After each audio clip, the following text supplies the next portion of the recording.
최근 이재명 대통령이 과거 SBS 그것이 알고 싶다라는 프로그램에서 방영된 조폭 연루설과 관련해서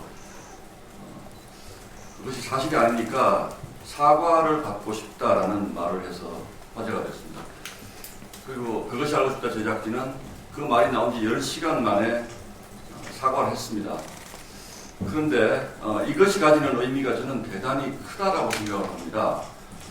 대통령이 본인의 문제와 관련해서 과거에 공인으로서 언론이 지적한 문제에 대해서 사과를 요구하고 그것에 대해서 언론사가 곧바로 사과하는 것.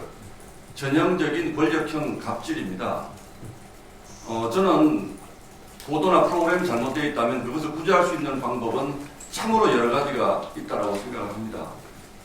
그리고 이 보도는 2018년도에 있었던 것입니다. 문재인 정부의 소위 위세가 극에 달했던 그 시절에 있었던 보도인데 8년 만에 그것에 대해서 사과받고 싶다라는 매우 감성적인 언어로 국민들에게는 정말로 아무 근거 없는 것으로 내가 오해를 받았다라는 어떤 감성적 반응을 불러일으키게 하는 이런 방식을 사용하는 것에 대해서는 참으로 의아하다는 생각을 가지지 않을 수가 없습니다.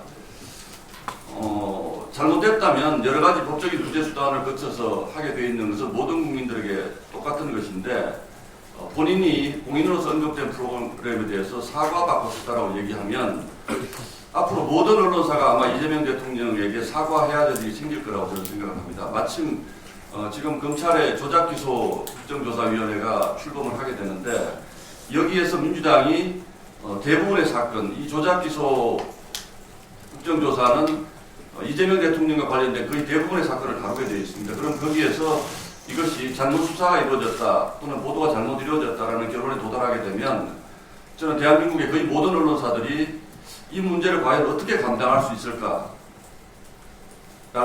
생각을 지금 하고 있습니다. 물론 이재명 대통령도 정치하면서 국민으로서 억울한 점이 있을 수가 있고 또 잘못된 과거에 대해서 본인이 국민께 설명드리고 싶은 부분도 있었을 것입니다. 그러나 이거 심리학적으로 보면 우리 드라마에서 많이 보듯이 어둠 속에서 빠져나와서 성공한 사람이 흔히 과거를 채우기 위해서 하는 감성적 수법에 지나지 않습니다. 그래서 조작기소 국정조사를 통해서 그렇다면 이것이 잘못된 것이라고 민주당 스스로 결론을 내린다면 그것에 대해서 어떤 사과문을 써야 할 것인지 대한민국 언론사가 다 저는 준비를 하고 있어야 된다고 저는 생각을 하고 있습니다. 그래서 그러나 그럼에도 불구하고 언론의 자유라는 것이 대통령의 SNS로 재단될 수 있는 것이 아닙니다.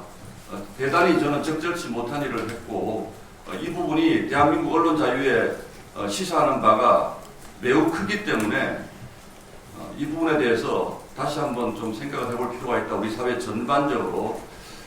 그런데 대단히 유감스러운 것은 이 문제에 대해서 문제 제기를 하는 언론이 거의 보이지 않는다는 점입니다.